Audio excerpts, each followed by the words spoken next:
mula sa tower para po i-divert o ipanoy sa ibang paliparan ang mga padating na mga aeroplano at ganoon din naman ang pag-agaw o pag-hijack sa isang jumbo jet. Ito ay maliwanag mga kababayan na isang kudeta na pinaglanong araw at nabala ng grupo na yan ng mga loresta na di umano ay mga dating sundalo at membro ng Presidential Security Command. Ito pong mga naaresto ito ay pinasaling kabilang po doon sa mga noong kamakailan lamang ay nagagawa ng isang pag-raid sa Campo Grande na kung saan ay kumuha raw ang mga yan ng ilang mga armas. Sakayin pa rin sa mga balita ito, mga kababayan ay 27 mga piloto daw ng Air Force ang tinutumbinsin ng mga ito na sumali sa kanila. Bukod sa Air Force, ang merong 500 mga miyembro ng organisasyon na tinatawag na Guardian ay papalakayin at aagawin daw ang Villamor Air Base, Sanlipon, Broadcast City, US Embassy at iba pang mga instinasyon kasama na ang Malacanang. Pahihirap ito mga kababayan. Pinamagsak ninyo para maagaw nyo lahat ng mga sinalangin ng mga lugar na ito sa US Embassy na lamang. Yan ay isang doctor na napakahirap pasunod na paano kayang magagawa ng ganito karaming mga sundalo kahit na sila'y armado pa na maagaw nila ang US Embassy, maagaw nila lalo higit ang Malacanang na bata-batalyon ang mga sundalo na riyan. Para magawang lahat itong sinasabing ito, mga kababayan may Colonel Gonzales, isang buong army ang kakailanganin at hindi 500 mga sundalo lamang. Ano ba ito 500 ito? Mga filter station forces ba yan? At baka kung puro Rambo sila, baka puro pa kung mga Rambo ang bawat isa dyan sa 500. Nalalaman naman natin mga kababayan. Kaya nakakatakha mga kababayan ang ganitong mga akusasyon at pagbibintang na naman na ngayon ay kanilang inulalako sa bayan. Mahirap paniwalaan. Ni sa comic, hindi natin makapaniwalaan ito kapag nabasa natin ang ganitong mga kagulat-gulat na mga pinapalang mga kababayan. Alam po niyo, kaya silang minarapat na pakakain sa inyo ngayong gabi. Ang balitang ito ay dala ng unang-una sa tweet ni Manalala ay kung ano-ano ang mga balitang ipinalalabas ng pamahalaan ito na lagi na ang mga loyalista ang itinatawag nila sa kung ano-ano mga pilitan na lilisanan sa guluhan at stabilisasyon sa bansa. At ang isa pa ay nais kong itanong na ano ba ang ibig nilang sabihin ng loyalista? Ano ang kanilang ibig sabihin na palagi na lamang basta loyalista sino? At ano ang mga ito? Sapagkat alam niyo ang salitang loyalista, yan malawak ang ibig sabihin ng mga kababayan. Ikaw ay maaaring loyalista ka sa bansa mo, o kaya loyalista ka sa amo mo o sa pinagkatrabahuhan mo, o di kaya loyalista ka sa asawa mo, at maaari din maging loyalista ka kay comic.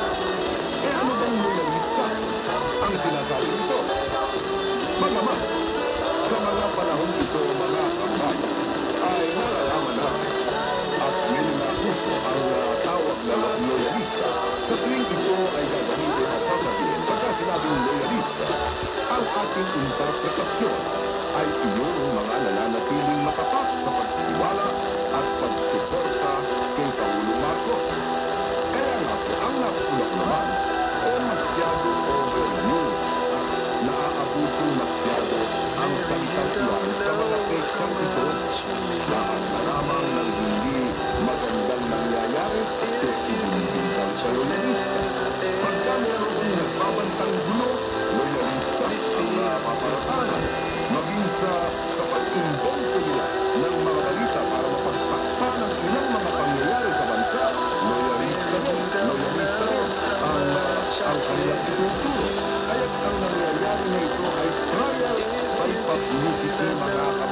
gagamitin na ang pangalan ng loyalista sa pag-asa. Ito ang maging pagsaka ng sisyo, ito ang huligin, ito ang resto. Sila ay maulitan ang kanilang mga sarili. Yan ang mga maniobra at mga manipulasyon sa ganitong mga operasyon na posible mga kabayan kawawa ang kalalagayan ng mga talagang antigong mga loyalistang makamali. Sapagkat maaaring sila nga po ay nagagawang kakalikapan at nagagawang alakad ng merong ibang mga motibo. Yan ang malungkot na kalalagayan na maaaring sakitin ng mga kababayan at kaibigan natin mga loyalista. Sapagkat para sa akin mga kababayan, ang malalaman kong mga tunay at verdaderong loyalista ay yung nakikita at naririnig natin nag-aarali, nagkasalita at itinakikipaglaban ang karapatan ng Pangulong Marcos.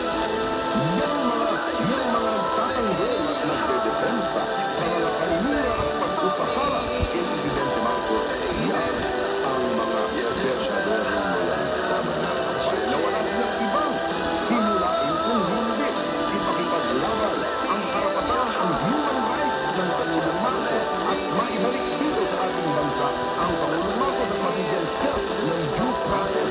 Yan ang mga tunay na loyalista mga kababayan. Wala silang anumang hangarin na iba pa.